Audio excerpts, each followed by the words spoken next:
Student, आज हम basic limnology के बारे में बात करेंगे।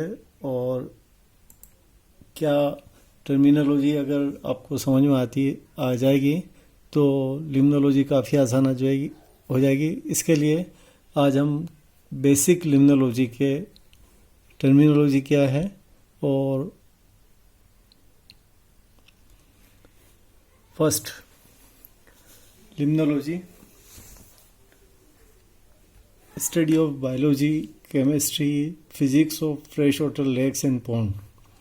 किसी भी पानी का बायोलॉजी मीन्स उसमें पाए जाने वाले जीव और जो भी लिविंग थिंग्स है उसमें, उसके बारे में। केमिस्ट्री मतलब उसके जितने भी पैरामीटर्स हैं, वो एग्जाम्पल तो है bicarbonate, TDS, temperature, turbidity, etcetera etcetera. और फिजिक्स के अंदर कौन सा लॉ है और क्या, इन सब का एक साथ अगर स्टडी किया जाए, that is known as the limnology. अब इसमें कुछ बेसिक टर्म्स हैं जो पूरी लिम्नोलॉजी के पेपर में हमेशा बार बार रिपीट होगी, और ये अगर आपको समझ में आ गई तो लिम्नोलॉजी बहुत आसान हो जाएगी। पहला है एपीलिम्नियन। लिम्नियन यानी लेयर और एपियन है first upper. The upper well circulated warm layer of thermally stratified lake. जो भी पानी की सबसे ऊपर सरफेस होती है या लेयर होती है, वो कंटिन्यूस सन के कांटेक्ट में रहती है, सनलाइट के कांटेक्ट में रहती है। अगर अभी हम किसी कंटेनर में भी पानी रख देते हैं तो उसमें भी अगर थोड़ा सा डीप है तो हाथ लगा के देखते हैं तो ऊपर वाला पानी गर्म, फिर थोड़ा बीच वाला उससे कम, और बॉटम पे काफ़ी टेम्परेचर डिफरेंस हो जाता है।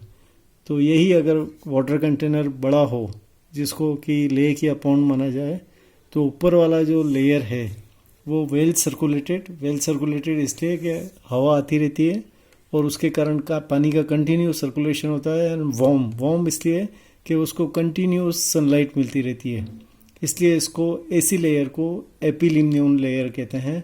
और एपीलिम्नियन लेयर किसी भी लेक की अपरमोस्ट लेयर होती है, that is known as the epilimnion layer, ये ऊपर वाली लेयर। मेटा यानी middle layer of the water is thermally stratified वो लेक होती है जिसकी डेप्थ ज़्यादा हो और सनरेज जो है, सनलाइट जो है, वो अंदर बॉटम तक नहीं पहुंच पाए। अगर किसी भी वाटर बॉडी में जो कि कम गहरी है और अगर उसमें सनलाइट बॉटम तक पहुंच रही है, तो उसमें ये स्ट्रेटिफिकेशन नहीं मिलता है। उसके अंदर अलग अलग जोन्स नहीं मिलते हैं, और उसमें बहुत कम जोन्स मिलते हैं और कई बार कोई जोन नहीं मिलता है। पर अगर डेप्थ ज़्यादा है तो उसमें जोन्स मिलते हैं। तो अगर डेप्थ ज़्यादा है तो थर्मली स्ट्रेटिफाइड, थर्मल मतलब टेम्परेचर का स्ट्रेटिफिकेशन डिफरेंस होता है between the epilimnion and hypolimnion. Hypolimnion को मेटालिम्नियन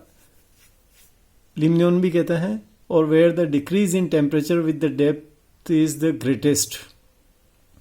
ये एक ऐसी लेयर है, मेटालिम्नियन या थर्मोक्लाइन जोन या हाइपोलिम्नियन, जो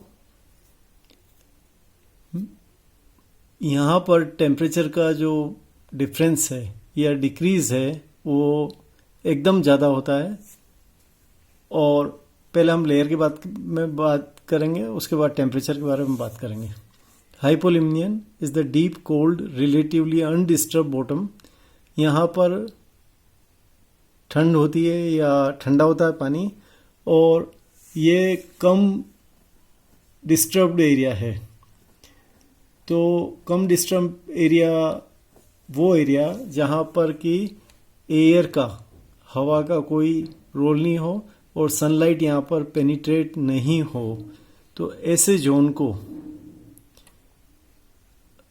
हाइपोलिम्नियन जोन कहते हैं, और littoral zone, littoral means rooted vegetation zone, ऐसा जोन जहाँ पर वेजिटेशन रूट के साथ उगी हुई हो।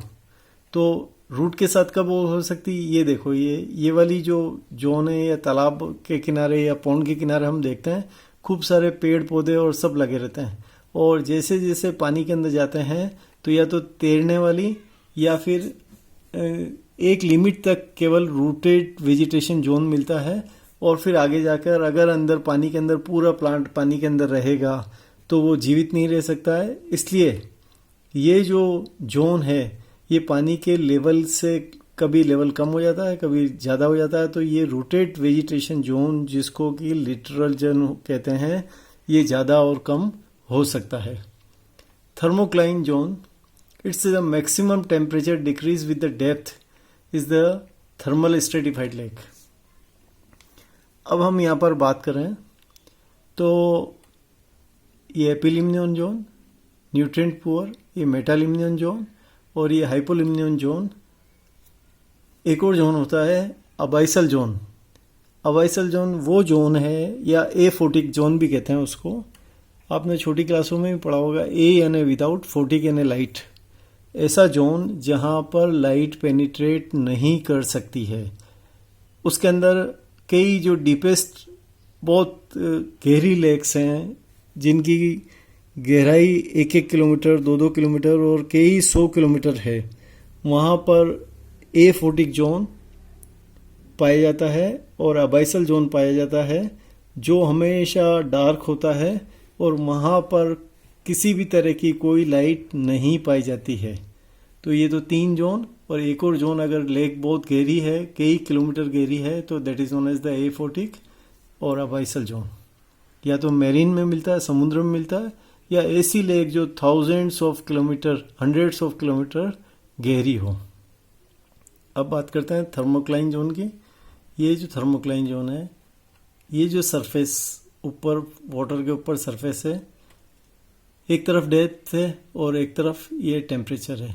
सरफेस के ऊपर टेम्परेचर लगभग समान रहेगा, तो ये यहाँ पर अगर विंटर है तो ये 10 डिग्री सेंटीग्रेड टेम्परेचर था। अब जहाँ तक सनरेज आ रही है तो वहाँ तक तो टेम्परेचर, सपोज किया सनरेज यहाँ तक आ रही थी, तो हमने यहाँ का टेम्परेचर जो लगभग 18-20 डिग्री सेंटीग्रेड था, वो गर्म पानी सुबह से गर्म होने लगता है और शाम तक गर्म होता है, तो ये यहाँ से यहाँ तक की लेयर, इसका टेम्परेचर समान होगा। इसलिए हमने ये टेम्परेचर, ये वाटर टेम्परेचर, ये डेप्थ के साथ, तो ये एक यहाँ तक टेम्परेचर 18 से 20 डिग्री हो गया, तो ये हो सकता है 5-7 मीटर गहरा हो।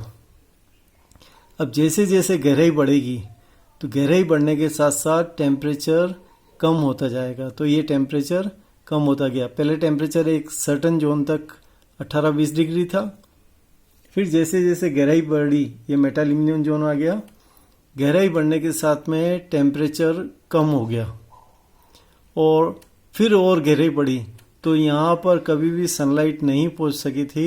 तो वहाँ का एक तो वाटर का जो ऊपर का हवा का मूवमेंट था वो भी कम था और सनलाइट भी नहीं थी, तो यहाँ का टेम्परेचर हमेशा लगभग एक जैसा रहेगा। तो एक लाइन ऊपर जो सनलाइट आई थी वहाँ तक, फिर ये टेम्परेचर ड्रॉप हुआ और ये जो बॉटम का टेम्परेचर है ये लगभग हमेशा समान रहेगा। तो ये वाला जो जोन है, जैसे मेटालिम्नियन, और इस जोन को थर्मोक्लाइन जोन भी कहते हैं।